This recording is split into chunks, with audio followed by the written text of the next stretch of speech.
청소를 하려면 최소한 빗자루를 잡고 있어야죠. 그렇죠. 계산할 수 없는 경제적인 막심한 피해가 예상된다. 탄소 경제의 기득권의 눈치를 보고 있구나. 그 정부에 대한 견제 기능 그 네. 부분을 얘기해 주셨는데 네. 사실 이미 장혜영 의원님이 그것과 관련해서 여러 가지 활동을 하고 계시다는 걸 또 제가 알고 있죠. 네. 여러분을 위해서 제가 또 잠깐 기사 스크랩을 꼼꼼하게 하셨네요. 그럼 살짝 해왔습니다. 사실 국회에서 이번에 기후위와 관련해서 이제 결의안을 본회의에 통과를 시켰었는데 그 일이 있기 바로 열흘 전 정부에서 회의가 있었고 네. 뭐 지금 얘기해 주셨던 홍남기 부총리를 비롯해서 많은 경제 관련 부처의 장관님들은 함께 했지만 정작 환경부 장관은 불참한다든지 하는 네. 당시에 비공개 안건으로 예. 지금 해외에 수출하고 있는 석탄 발전 뭐 이런 것들 계속 추진하겠다. 네. 이런 것들을 했고 장혜영 의원실에서 그걸 밝혔죠. 예, 그걸 맞습니다. 보도하셨죠. 네, 맞아요. 아 정부는 막 뉴딜 정책 이런 거 한다고 하면서 훨씬 더 많은 피해를 감수해야 되는 해외 석탄 발전은 계속 하겠다. 네, 우리 네. 속이는 거 아니냐 이런 느낌을 받을 수밖에 없거든요.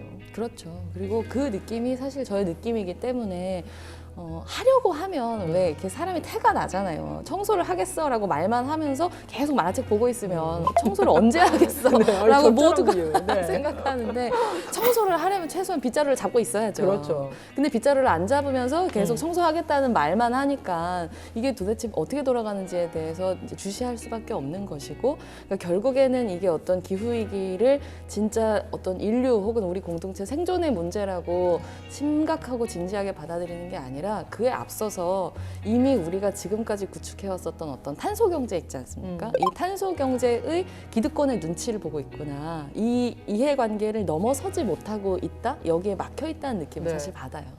아까 말씀하셨던 것처럼 사실 우리나라의 3대 은행들이 네. 전부 다 지금 그런 뭐 석탄 화력 발전에 엄청난 돈을 투자하고 있고 그렇죠. 이걸로 얻는 경제적인 이득이 굉장하다라고 생각을 여전히 하고 있는 것 같아요. 그래서 우리 사회를 지배하고 있는 가장 강력한 패러다임이 바로 그 경제 성장. 이걸 과연 우리가 변화시킬 수 있는가? 변화시켜야죠. 그 정치는 스스로 자정하지는 못하는 것 같아요. 대신에 다른 세력, 너네 그렇게 하지 않으면 대체된다.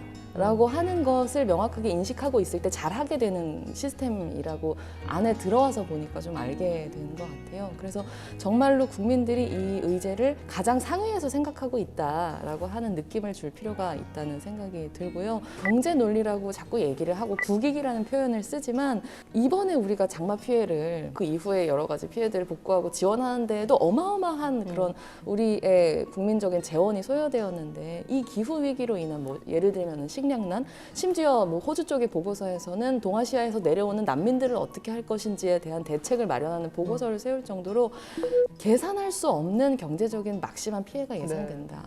덧셈 뺄셈을 좀 잘하셔라라는 얘기는 좀 드려야 될 것 같아요. 내가 생각하기에 기후위기는 무엇이다. 네. 제가 생각하기에 기후 위기는 대대로 내려온 탄소 빚이다. 탄소 빚. 네, 탄소 네. 빚이죠. 그러니까 선대에서 펑펑 쓰고 이 빚을 이제 갚아야 되는 거는 이제 후대가 돼버렸는데 그래서 절대로 그렇게 뭔가 탄소를 펑펑 써대는 좋은 호시절로 다시는 돌아갈 수 없을 거예요. 그리고 그 빚을 갚아야 되는 것도 우리 세대죠. 그래서 억울하긴 하지만 그래도 그게 우리에게 주어진 과제이기 때문에 이것을 피하지 말고 반드시 풀어내야 된다. 그런 절박감. 안 그러면 파산이죠.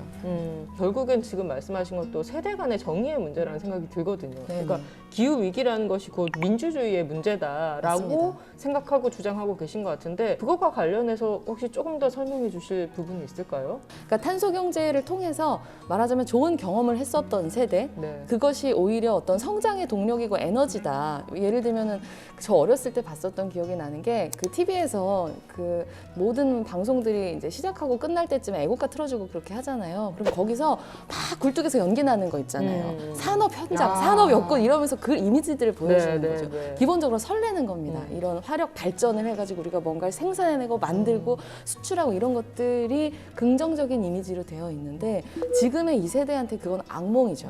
왜냐하면 더 이상 우리가 이 기후 위기로 인해서 환경 그 자체가 지속 가능하지 않을 네. 것이라는 점에 대해서 너무나 체감하고 있기 때문에 같은 이미지를 보면서 완전히 다른 감정을 느끼는 거예요. 그리고 이것이 이제 민주주의의 위기로 이어진다고 하는 것은 특히나 이제 우리 사회의 인구 구성을 보면 피어오르는 굴뚝에 이제 탄소 연기 이제 이런 것을 보면서 설레는 세대가 사실은 훨씬 더 많은 결정력, 정치에 있어서의 결정력을 행사하고 있는 구조이기 때문에 당장 자기 미래를 살아갈 청소년들, 훨씬 더 이 기후위기 이후의 미래를 자기 인생의 대부분으로 살아갈 사람들이 자기 인생에 있어서의 결정력을 거의 갖고 있지 못하다라고 하는 모순이 지금 우리 사회에 존재하는 거죠. 근데 사실 지금 정치는 다 아까 말했던 그 기득권 우리 어르신 뒤로 넘어간다. 선생님들이 다 이렇게 잡고 있고 이 기후 위기 문제가 계속해서 중요한 아젠다가 되지 않은 것도 그들이 사실은 힘을 가지고 있는 사람들이 이 문제에 대해서 목소리 내지 않기 때문인 것 같은데 그렇죠. 이 문제로 인해서 정말 차별받고 있는 사람들 그런 사람들이 어떻게 정치에 내가 원하는 바를 좀 더 목소리를 낼 수 있는 거죠? 저는 줄탁동시라고 생각하는데요. 정치의 현장으로 들어오셔야 된다고 생각해요. 물론 거리에서 시민으로서 각자의 자리에서 목소리를 내고 동참하고 이런 것들은 기본적으로 아주 중요한 것들이지만 결국에는 이 300명 중에서 그 기후위기에 대해서 정말 이것이 가장 중요한 아젠다라고 생각하는 사람이 몇 명이냐에 의해서 법률이 만들어지고 예산이 집행되고 이렇게 되는 거잖아요. 그렇기 때문에 정치의 영역으로 더 들어오실 수 있도록 이미 들어와 있는 사람들이 이 문을 열어 젖히고 밖에서도 자꾸 문을 두드리셔야죠. 이것이 나의 일이다. 그러니까 어떤 실제 현실의 정치의 영역에서 이 문제를 이야기하기 위해서 자기 자신을 공적 영역의 모험으로 이제 내던지는 더 많은 청년들, 청소년들이 필요하다고 생각해요. 저는 그런 점에서 우리 사회의 정치라는 것이 되게 닫혀있고 경직되어 있고라고 하는 인식을 그래도 약간의 희망의 전치로 느끼게 하는 과정에 사실 장혜영 의원님이 저는 있다고 생각하거든요. 앞으로 근데 난관이 적지 않을 거라고 생각이 듭니다. 아까 뭐 그렇죠. 비교섭 단체 서름 이런 이야기 하셨는데 네. 사실은 아주 작은 목소리이실 거란 말이죠. 앞으로 좀 어떻게 해나겠다라고 하는 정치인으로서의 다짐 같은 것들도 좀 해주실 수 있을까요? 우리 젊은 세대들을 위해서. 그렇죠. 300분의 1이라고 생각하면 사실은 되게 외로워지죠. 외로워지고 거의 들리지 않을 것 같은 느낌인데요. 저는 저의 존재를 300분의 1이 아니라 0이냐 1이냐의 문제라고 생각하고 있어요. 그래도 대한민국 21대 국회에는 이런 사람이 한 명 있었다.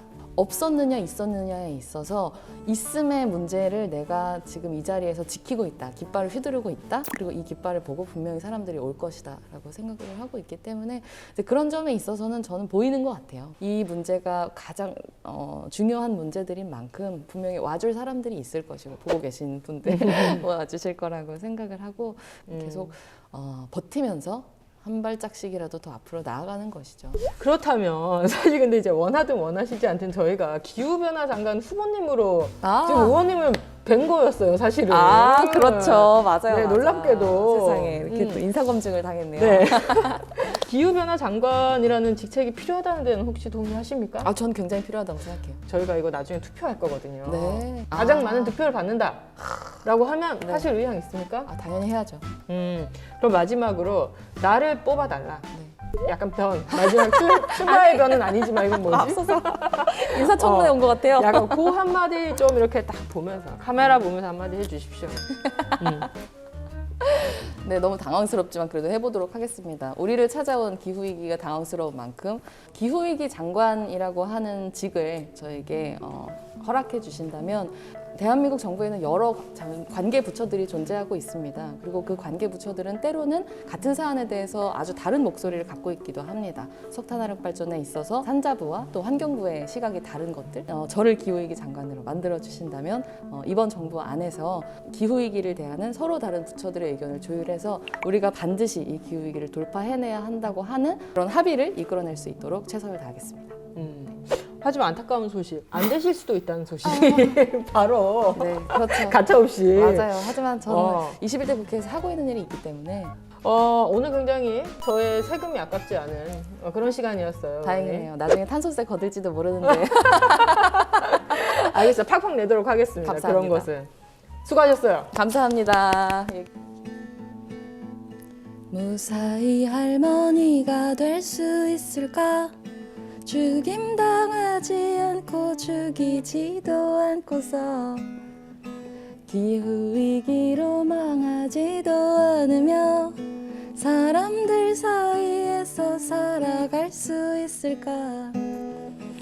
모두가 다 그렇게 살고 있다고 아무렇지 않게 말하고 싶지는 않아. 이 정도?